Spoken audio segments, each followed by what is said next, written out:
Here's the thing, and like it's almost like you just said, going from supposedly this elite athlete to all of a sudden not being able to move or do anything, like it is the most surreal thing that I've ever been through in my life, and it puts you in this state that you didn't know your mind could even go.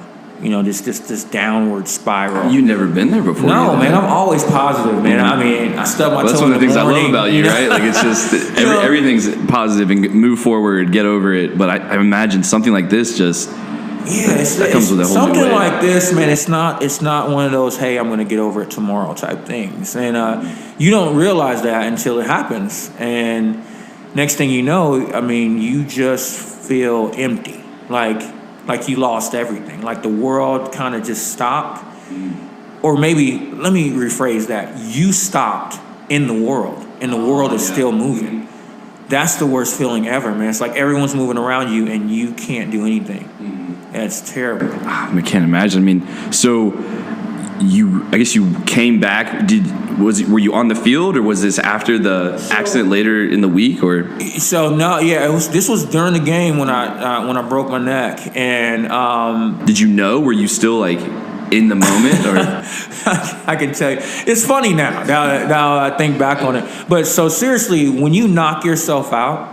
Hopefully you've never been knocked out, Jacob. I don't think I haven't knocked myself out. I think I've been dazed and confused, but not like out cold. Yeah, you know, you didn't like cheat on nobody's girlfriend or anything, so that's good. No one knocks you smooth out. No, but once you get knocked out, and I don't know if it's the same for everybody, but for me, my senses came back one at a time.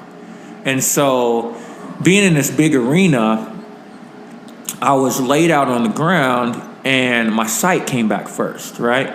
And so I'm seeing this huge light, and all I'm thinking is, oh my God, I'm dead. Like, Lord, no, I'm too young to die, right? Because they say you're going to see this light, right? And those arena lights are super bright. The stories are true. Like, super bright. Here we go. Well, thank God my vision started to come more into focus, and people were standing over me, and I'm like, whew, I mean, thank God. You know, I mean, I wasn't ready for that. That's a sigh of relief. Yeah, I was not ready for that. So, but I still can't hear them. Like, they're all standing over me, and I can see them saying stuff, but I can't hear them. And all of a sudden, it was like a pop, pop. Like, my hearing came back. And people were like, Jojo, can you hear me? Blah, blink your eyes, do this, do that. And I'm looking at him like, all right, man, I hear you. And he's like, all right, do me a favor, move your fingers. And apparently I moved my finger. This is a paramedic over you, like, it's our trainer. Like, it's our trainer. Yeah, it's our head trainer. He's like, move your finger. So apparently I moved my finger. He's like, move your arm. Apparently I moved my arm a little bit.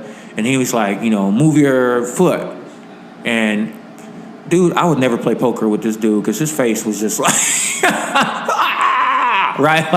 Like he saw a ghost or something. I was like, yo, what's wrong? Something wrong? And he's like, no, nothing's wrong. No. Like, I'm like, dude, you can't, your face looks like someone shot me and there's a bullet hole like 12 inches wide. I mean, and so I knew something was wrong. I just didn't know what. And the funny thing about being paralyzed too is that you don't know you're paralyzed. Your body still feels like you're moving. Like, everything feels fine. Like, you don't feel like, oh, I lost feeling in something. Like, you don't feel that way. Like, everything, your blood is still flowing. You know what I'm saying? So everything's still flowing through your body. So I didn't know I was paralyzed yet. And then they put me on like the little gurney and took me out and took me to the hospital. It wasn't until 4 to 5 hours in the hospital. Really? When the doctor finally came in there and was like, so, son, we just got to tell you something. You're paralyzed. And I'm like, no, I'm not.